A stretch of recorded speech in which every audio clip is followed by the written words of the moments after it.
Hello guys, চলো আজকে ঘুরে আসি নতুন একটা বিয়েবাড়ি থেকে। দেখো এটা ছিল বিয়েবাড়ির এন্ট্রান্সটা, খুবই সুন্দর সাজানো ছিল।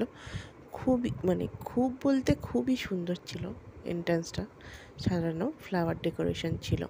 তো এটা ছিল ভেন্যুর মধ্যে এখানে দেখো মকটেল কাউন্টার ছিল। তো এটা ছিল ভেন্যুর মধ্যেকার ক্লিপ। তো এইরকম ছিল। তো বিয়েবাড়ির দিনটাতে খুব বৃষ্টি হয়েছিল সন্ধ্যে দিয়ে, ওয়েদারটা একটু ঠান্ডা ঠান্ডা ছিল, বৈশাখ মাসে।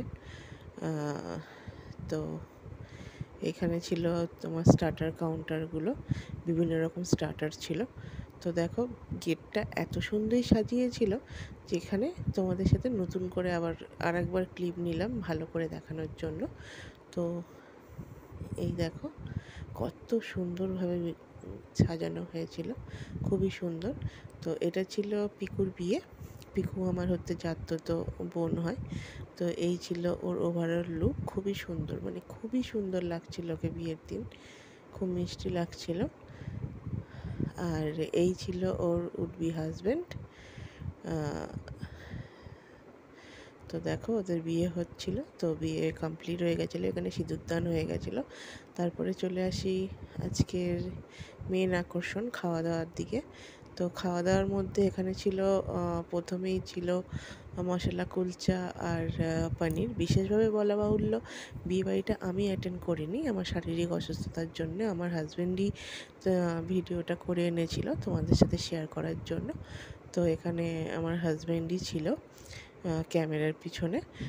তো এখানে দেখো তারপরে চলে এসেছিলো ভেটকি পাতুরি, এর আগে ডাল আলু ভাজা ছিল। তো দেখো ভেটকি পাতুরি ছিল, মাছটা অনেক ফ্রেশ ছিল, ভালো ছিল। তো তারপর ছিল গলদা চিংড়ির মালাইকারি, আর সাথে দিয়েছিল স্যালাডে ছিল পেঁয়াজ আর শসা। আর পরবর্তী মেনু ছিল পোলাও ছিল পরবর্তী মেনু। তারপরে ছিল শোস্টপার মাটন কষা।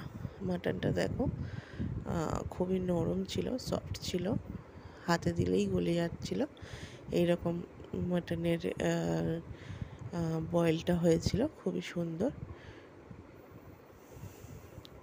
তো দেখো এই ছিল মাটন আর পোলাও, শোস্টপার। তারপরে যথারীতি যা যা থাকে আর কি, চাটনি, আমের চাটনি, পাঁপড়, রসগোল্লা, সন্দেশ। তো এই পর্যন্তই ছিল আজকে বিয়েবাড়ির ভিডিওটা।